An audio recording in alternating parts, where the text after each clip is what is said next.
नील river यहाँ की life line कहलाती है, अफ्रीका की लाइफ लाइन कहलाती है, और इसी नील नदी पर मिस्र का सिविलाइजेशन डेवलप हुआ था, इसलिए इसको मिस्र का लाइफ लाइन भी कहा जाता है।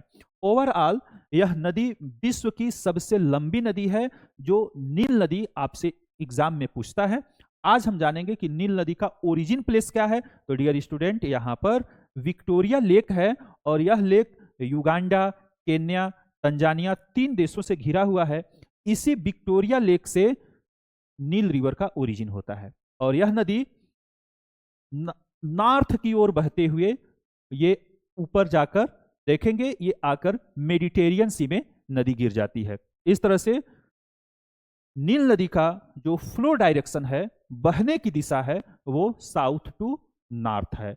और यह नदी 2 धाराओं से होकर बहती है, 2 ब्रांचेज में होकर बहती है। पहली जो इसकी ब्रांच है वो विक्टोरिया लेक से निकलेगी, इस ब्रांच को कहा जाता है व्हाइट नील। और जो दूसरी ब्रांच है वो है यहाँ से इथोपिया के ताना लेक से निकलता है, और इसको बोलते हैं ब्लू नील। और दोनों मिलने के बाद यहाँ पर बहते हुए आकर गिर जाती हैं मेडिटेरियन सी में। तो यह नदी विश्व की सबसे लंबी नदी है, जो आपको बार बार पढ़ाया जाता है। उसके बाद इस कॉन्टिनेंट की जो दूसरी महत्वपूर्ण नदी है डियर स्टूडेंट, वो है नाइजर नदी।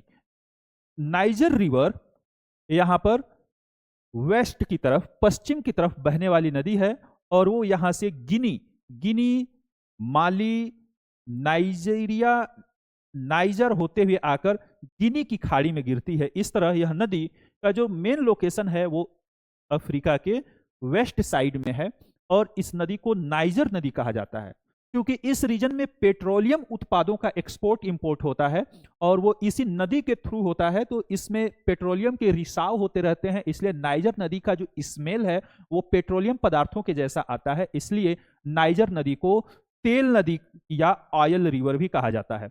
ये एक क्वेश्चन अगर पूछा जाए कि ऑयल रिवर के नाम से या हिंदी में तेल नदी के नाम से किस नदी को हम जानते हैं, तो वो होगा नाइजर नदी। और नाइजर नदी का एक देश नहीं है, नाइजर नदी कई देशों से होकर बहती है, जिसमें गिनी है, माली है, नाइजर है, नाइजीरिया है, और ये गिनी की खाड़ी में आकर गिर जाती है। तो यहाँ की ये एक इंपॉर्टेंट नदी हो गई। अफ्रीका की जो तीसरी महत्वपूर्ण नदी है डियर स्टूडेंट, उस नदी का नाम है कांगो नदी, कांगो रिवर। और यह Congo river Congo Republic, democratic of Congo Republic, यहां से इस देश से होकर बहती है। इट मीन्स कि कांगो से कांगो देश भी आपको याद रखना है, नेम सेम है, इसलिए इसके देश को याद रखने में कोई प्रॉब्लम नहीं होनी चाहिए। बस आपको इसका इंपॉर्टेंट फैक्ट यह याद रखना है कि यह नदी यहां से कांगो से बहते हुए पहले नॉर्थ की तरफ जाएगी, और फिर साउथ की तरफ रिटर्न होके आके अटलांटिक ओशन में गिर जाती है। इस तरह से इस नदी का जो शेप बनता है वो लाइक हाफ मून, अर्ध चंद्राकार बनता है, और यही कारण है कि यह नदी एक इंपॉर्टेंट फैक्ट यहाँ पे क्रिएट करती है, और वो ये है डियर स्टूडेंट कि दुनिया से जो भूमध्य रेखा क्रॉस करता है, वही भूमध्य रेखा अफ्रीका कॉन्टिनेंट के इस रीजन से क्रॉस करता है, और यही कांगो नदी कांगो देश में भूमध्य रेखा को 2 बार क्रॉस करती है। इसीलिए यह नदी ज्यादा इंपॉर्टेंट है। आपसे क्वेश्चन पूछता है कि कौन सी नदी भूमध्य रेखा को 2 बार 2 टाइम्स क्रॉस करती है, वो नदी है कांगो नदी, और ये अफ्रीका में स्थित है, कांगो देश में स्थित है। और आपको मैंने लोकेशन भी दिखा दिया कि ये भूमध्य रेखा को 2 बार क्रॉस कर रही है, इसलिए ये इंपॉर्टेंट हो जाएगी डियर स्टूडेंट। अफ्रीका की जो चौथी इंपॉर्टेंट नदी हम आपको जो बताने जा रहे हैं, उसका भी सेम यही कंडीशन है। ये जिस तरह से कांगो नदी भूमध्य रेखा को 2 बार काटती है, उसी तरह से जो अगली नदी है ये मकर रेखा को 2 बार काटती है। डियर स्टूडेंट, इस नदी का नाम है यहाँ पर लिम्पोपो नदी, लिम्पोपो रिवर।